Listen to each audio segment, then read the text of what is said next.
दवाई मिलना ऑलमोस्ट नामुमकिन था। केवल कुछ एनजीओज या कुछ संस्थाएं ऐसी थी जिनके थ्रू कुछ चुनिंदा पेशेंट्स को दवा मिल पा रही थी, क्योंकि ये दवाएं मोस्टली दवाएं भारत में नहीं बनती और जो यहाँ मिलती है इंपोर्ट करानी पड़ती हैं, वो बहुत ज़्यादा कॉस्टली हैं।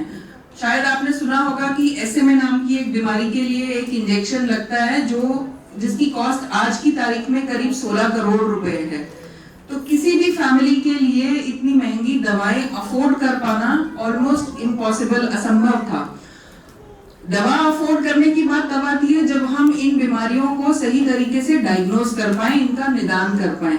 तो बहुत सारी जगह पर इवन मेडिकल कॉलेजेस में इन बीमारियों को डायग्नोज करने की फैसिलिटीज, टेस्ट उपलब्ध नहीं थे और ये टेस्ट भी बाहर प्राइवेट में कराए जाते थे जो बहुत एक्सपेंसिव और बहुत कॉस्टली थे।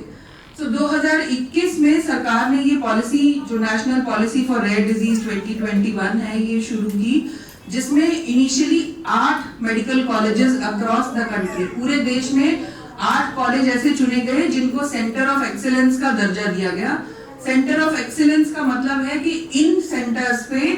डायग्नोसिस करने की, निदान करने की और उपचार करने की सुविधाएं सरकारी मदद से उपलब्ध कराई गई। इनकी कैपेसिटी बिल्डिंग की गई, ट्रेनिंग प्रोवाइड की गई, ताकि इन सेंटर्स पे रेयर डिसऑर्डर्स को डायग्नोज करके ट्रीटमेंट ऑप्शंस पेशेंट्स को मिल सके और फाइनेंशियल असिस्टेंस पेशेंट्स को गवर्नमेंट स्कीम्स के थ्रू अवेलेबल कराया जा सके। 2021 से आज 2025 में ये सेंटर ऑफ एक्सीलेंस की संख्या 8 से बढ़ के 13 हो चुकी है और हम जो थे वो 15 हो चुकी है अभी, और हम 12वां सेंटर थे AIIMS Bhopal to be recognised as centre of excellence 2 years back. 2 साल पहले हमें सेंटर ऑफ एक्सीलेंस का दर्जा दिया गया और हमसे पहले 11 सेंटर ऐसे थे देश में जो ये काम और ये सर्विस प्रोवाइड कर रहे थे।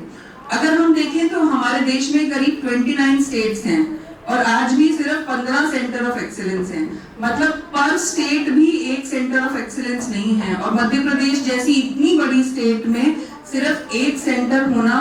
अभी भी जो है अपर्याप्त है। तो हमें और ऐसे सेंटर्स चाहिए जहां पर ये मरीज पहुंच सके, इनका समय से इनका निदान हो सके, डायग्नोसिस हो सके और इनको ये ऑप्शंस ट्रीटमेंट के मिल सके।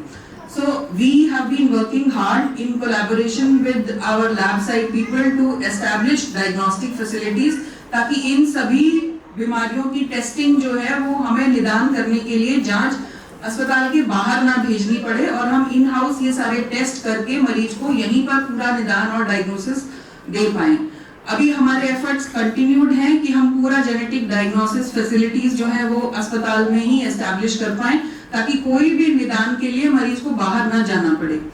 उसके अलावा हमें सरकार से अनुदान राशि मिली कि हम इन मरीजों को दवा यहाँ प्रोवाइड करा पाएं, जिसके लिए हमारा टेंडर प्रक्रिया जो है वो चल रही है और अनफॉर्चुनेटली थोड़ा लंबा समय हो गया उसे चलते हुए, बट अब फाइनल स्टेजेस में है and hopefully in the next 2 to 3 months in patients को दवाई यहाँ से मिलने लगेगी। तो सेंटर ऑफ एक्सीलेंस का रोल